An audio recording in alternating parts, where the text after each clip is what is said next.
નિર્લિપ્ત રાયે રાજકોટના range DIG તરીકેનો ચાર્જ સંભાળ્યા બાદ ગુનેગારોમાં ફફડાટ ફેલાયો છે।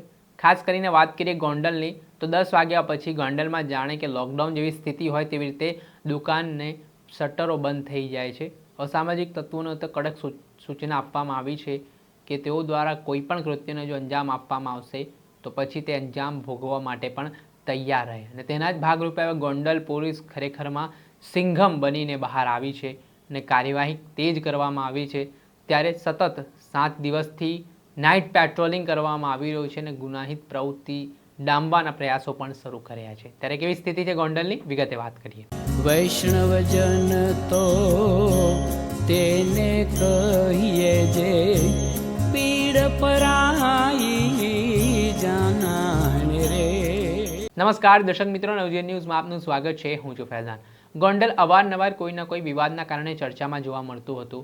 ભૂતકાળમાં જે બબાલો થઈ તેને લઈને પણ વિવાદ વકર્યો હતો। જો કે થોડા સમય પહેલાં ગુજરાત સરકાર દ્વારા 37 આઈપીએસ અધિકારીઓની બદલી કરી હતી। તેમાં નિર્લિપ્ત રાય જે પોતાની ખડક છબી બાહોશ અધિકારી તરીકેની છાપ ધરાવે છે તેઓને રાજકોટ રેન્જ ડીઆઈજી તરીકે મૂકવામાં આવ્યા છે।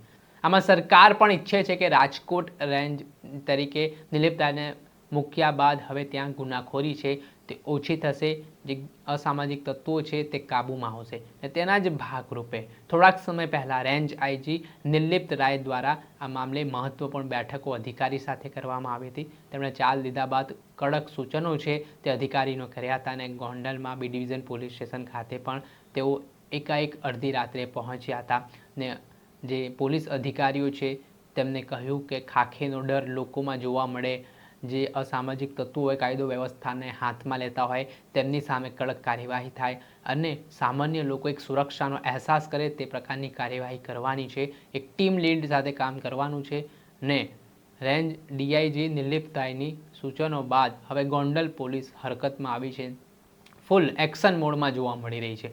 સતત 7 દિવસથી ગોંડલમાં નાઇટ પેટ્રોલિંગ કરવામાં આવી રહ્યું છે, જેના કારણે અસામાજિક તત્વોમાં ફફડાટ ફેલાયો છે। રાત્રે 10 વાગ્યા પછી તો ગોંડલમાં જાણે કે લોકડાઉન હોય તેવી સ્થિતિનું નિર્માણ થાય છે। ગોંડલના મુખ્ય રસ્તાઓ પર પોલીસના ધાડે ધાડા છે તે જોવા મળતા હોય છે અને લોકો પણ સુરક્ષા છે તે અનુભવી રહ્યા છે અને ખાસ સઘન ચેકિંગ છે તે પણ કરવામાં આવી રહ્યું છે। બુટલેગરો સામે પણ સપાટો બોલાવવામાં આવ્યો છે। વાત કરીએ તો અત્યાર સુધી 2 મોટી રેડ છે તે ગોંડલ પોલીસ અને રાજકોટ ગ્રામ્ય એલસીબી દ્વારા કરવામાં આવી છે અને આવી રીતે ગુનાખોરી ડામવા માટેના તમામ પ્રયાસો છે તે રેન્જ ડીઆઈજી નિર્લિપ્ત રાય આવ્યા બાદ હવે ગોંડલ પોલીસ કરી રહી છે, કેમ કે રેન્જ ડીઆઈજી નિર્લિપ્ત રાયને ગુનાખોરી પસંદ નથી અને જો કોઈ પણ અધિકારી બેદરકારી દાખવશે તો તેમની સામે પણ શિક્ષાત્મક પગલાં લેવામાં આવશે। તેના ડરે પણ હવે ક્યાંક ને ક્યાંક અધિકારીઓ છે તે ફૂલ એક્શન મોડમાં જોવા મળી રહ્યા છે ને આવી રીતે ગઈકાલે પણ ગોંડલમાં રાત્રિ દરમિયાન સતત 7મા દિવસે ફૂટ પેટ્રોલિંગ હાથ ધરવામાં આવ્યું હતું અને શાંતિ સલામતી જાળવવા માટે પોલીસ દ્વારા કામગીરી કરવામાં આવી રહી છે। દર્શક મિત્રો, આવા જ નવા વિડીયો સાથે આપને માહિતગાર કરતા રહીશું, એટલે નવજીવન ન્યૂઝ જોતા રહો।